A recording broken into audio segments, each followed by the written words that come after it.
Assalamualaikum warahmatullahi wabarakatuh. Perkenalkan, nama saya Pani Septiawan, NIM 2018-03-030 dari Ekonomi Syariah semester 4, mata kuliah Manajemen Risiko. Saya akan membahas tentang semua ini. Nah, yang pertama pengendalian risiko. Yang kita harus tahu dulu pengendalian itu apa dan risiko itu apa. Pengendalian itu salah satu fungsi manajemen yang merupakan pengukuran dan koreksi semua kegiatan di dalam rangka memastikan bahwa tujuan dan rencana perusahaan itu dapat terlaksana dengan baik. Dan risiko itu bisa kata lain itu ketidakpastian. Nah, yang intinya pengendalian risiko itu suatu proses yang dilakukan manajer setelah mengidentifikasi, pengukuran, dan koreksi atas semua kegiatan yang berpotensi menghasilkan risiko atau kerugian dalam rangka memastikan bahwa tujuan dan rencana organisasi atau perusahaan dapat terlaksana dengan baik. Intinya, pengendalian risiko itu suatu tindakan atau usaha untuk menyelamatkan perusahaan dari kerugian. Yang kedua, metode pengendalian risiko.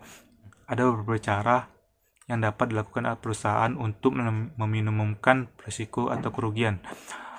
Yang pertama, melakukan pencegahan dan pengurangan terhadap kemungkinan terjadinya peristiwa yang menimbulkan kerugian. Misalnya, kita membangun gedung dengan bahan-bahan anti kebakaran untuk mencegah bahayanya kebakaran. Yang kedua, melakukan retensi atau yaitu mentoleransi membiarkan terjadinya kerugian dan untuk mencegah ketergantungannya operasi perusahaan. Yang ketiga, melakukan pengendalian terhadap risiko. Contohnya itu melakukan hedging atau perdagangan berjangka. Yang keempat, memindahkan risiko kepada pihak lain, yaitu dengan cara mengadakan kontrak pertanggungan dengan perusahaan asuransi terhadap risiko tertentu. Ketiga, cara menentukan suatu kombinasi teknik-teknik yang tepat guna menanggulangi kerugian atau risiko. Dalam memilih cara penanggulangan risiko secara garis besar dapat digambarkan. Yang pertama, high probability, high impact. Risiko jenis ini umumnya dihindari ataupun ditransfer. Yang kedua, low probability, high impact. Respon paling tepat untuk tipe risiko ini adalah dihindari, dan jika masih terjadi maka lakukan mitigasi risiko serta kembangkan contingency plan. Yang ketiga, high probability atau low impact, mitigasi risiko dan kembangkan contingency plan. Yang keempat, low probability atau low impact. Efek ini dari risiko ini yang dapat dikurangi, namun biayanya dapat saja melebihi dampak yang dihasilkan. Dalam kasus ini mungkin lebih baik untuk menerima efek dari risiko tersebut. Yang kelima, contingency plan. Untuk risiko yang mungkin terjadi, maka perlu disiapkan contingency plan seandainya benar-benar terjadi.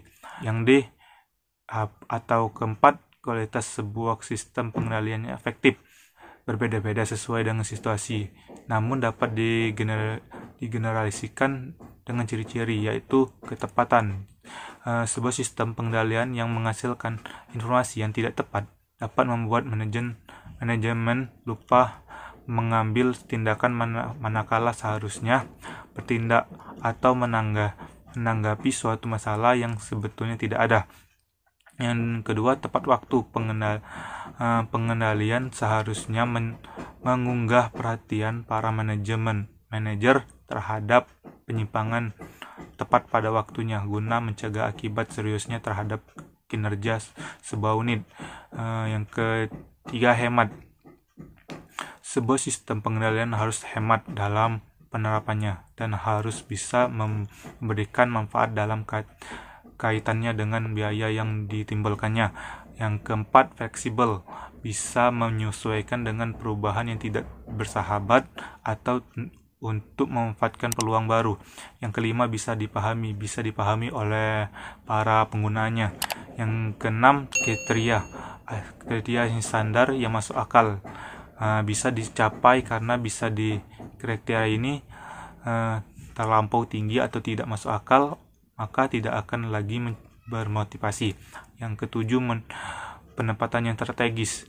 Para manajer tidak mungkin mengendalikannya segala sesuatu yang berlangsung dalam organisasi. Seandainya mampu memanfaatkan, tidak akan dapat menutupi biayanya. Yang ke-8, tekanan pada perkecualian. Para manajer tidak dapat mampu mengendalikan semua kegiatannya, seharusnya menempatkannya alat pengendalinya strategis di tempat di mana alat itu dapat meminta perhatian hanya bagi perkecualian. Yang ke-9, multikriteria. Para manajer dan karyawan akan berusaha untuk tampil bagus pada kriteria dikendalikannya. Yang ke-10, tindakan koreksi. Sebuah sistem pengendalian yang efektif bukan saja menunjukkan kapan terjadinya penyimpangan yang berarti dari standar, melainkan juga menyarankan tindakan apa yang harus diambil untuk membetulkan penyimpangan tadi.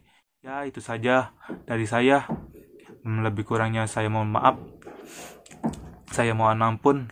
Saya akhiri dengan wassalamualaikum warahmatullahi wabarakatuh.